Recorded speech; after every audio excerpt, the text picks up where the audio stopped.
रही आदरणीय बहन रेखाताई खेड़ेकर जी, हमारे प्रथम राष्ट्रीय अध्यक्ष आदरणीय कामाजी पवार जी, प्रदीप पाटिल जी, मंच पर विराजमान सभी महानुभाव और उपस्थित मराठा भाइयों और बहनों, जब मुझे प्रदीप जी ने कहा कि मराठा सेवा संघ का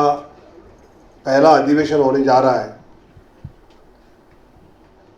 तो उसमें आपने आना चाहिए, तो स्वाभाविकता मेरे लिए हर्ष और आनंद का विषय था कि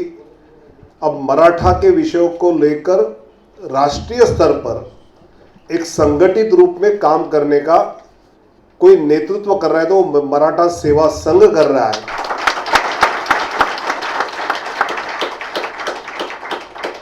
पुरुषोत्तम खेड़ेकर जी को तो मैं पिछले 25-30 सालों से जानता हूं। मराठा समाज पर राजनीति करने वाले तो बहुत रहे, लेकिन मराठा समाज की राजनीतिक शक्ति दिखाने का काम अगर किसी ने किया होगा तो वो पुरुषोत्तम खेड़ेकर जी ने किया है,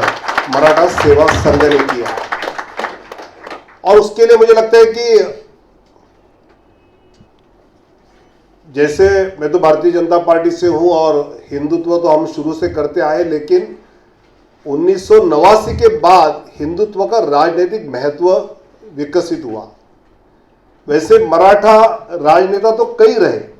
लेकिन बाकी सभी समाज अपने अपने राजनीतिक शक्ति का उपयोग राजनीति में करते आए, लेकिन मराठा सेवा संघ के द्वारा ये शुरुआत हुई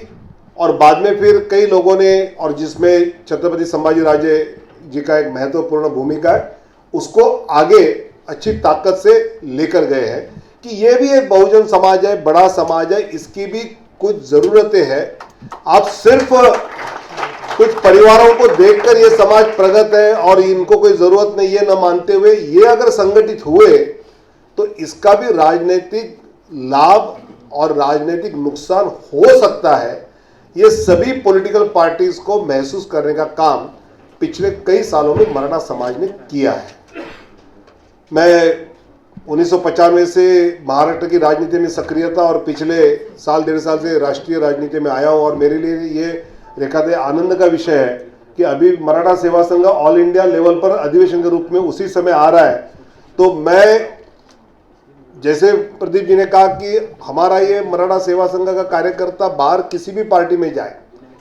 मराठा सेवा संघ दलगत राजनीति से ऊपर उठकर है। हर एक को अपनी अपनी पार्टी लेने का अधिकार है, वो अपनी पार्टी चूज करे, पार्टी का काम करे, लेकिन किसी भी पार्टी में काम करते समय अपने समाज के हित के लिए क्या कर सकते हैं इसका भी विचार उन्हें करना चाहिए। मैं जब राष्ट्रीय महामंत्री बना, मैं हरियाणा का प्रभारी बना, तो महाराष्ट्र से इसके पहले प्रमोद महाजन साहब महामंत्री थे, उसके बाद इतने सालों बाद मैं महामंत्री बना और एक मौका मिला कि हमको राष्ट्रीय स्तर पर कई लोगों से मिलना, कई जाति के लोगों से मिलना। और जब मैं हरियाणा में आया तो गौड़ मराठा के तो इतने लोग मिले और छत्रपति संभाजी राजे, मुझे कहने के लिए आनंद होता है कि जब हम महाराष्ट्र में थे तब पानीपत का अर्थ यह था, मैं मराठीत पानीपत म्हटलं की काय वाटतं, गेलं सगळं, मराठ्यांचं पानीपत झालं। लेकिन हरियाणा में मैं जब भी घुमा, जहां भी गया, वहां पानीपत यानी शौर्य का इतिहास माना गया है। और यहां नर्मदा के ऊपर के सभी प्रदेश मानते हैं कि कौन कहां से मराठा वहां से आए और यहां मुगलों के विरोध में लड़े, और ऐसे लड़े अब्दुल शाह अब्दाली से कि दोबारा किसी विदेशी ने हिंदुस्तान में घुसने की हिम्मत नहीं की। ऐसा यह पानीपत शौर्य का इतिहास होना था। अभी मुझे संभाजी राजे कह रहे थे और मुझे कहने में आनंद हो रहा है कि पानीपत में जो पानीपत का स्मारक है वो बहुत ही एक खराब स्थिति में है। मैंने हरियाणा के मुख्यमंत्री जी से बात की थी और हरियाणा सरकार की ओर से पानीपत का एक उचित वहां पर स्मारक 50-60 करोड़ रुपया खर्च करके वर्चुअल रियलिटी, ऑगमेंटेड रियलिटी के द्वारा पानीपत के युद्ध का एहसास वहां आने वालों को करना और ये पानीपत शौर्य का इतिहास लोगों के सामने रखने का निश्चय हरियाणा सरकार ने किया है। आने वाले महीने में उसका टेंडर भी आएगा और एक सही रूप से पानीपत का इतिहास जो लोगों के सामने जाना चाहिए वो लोगों के सामने देने का काम पक्का हम करेंगे। और मुझे लगता है कि जब हरियाणा जैसे प्रदेश का मैं प्रभारी हूं, वहां पानीपत हूं, और अगर ये मैं नहीं किया तो फिर मैं मराठा कहने के लायक हो गया।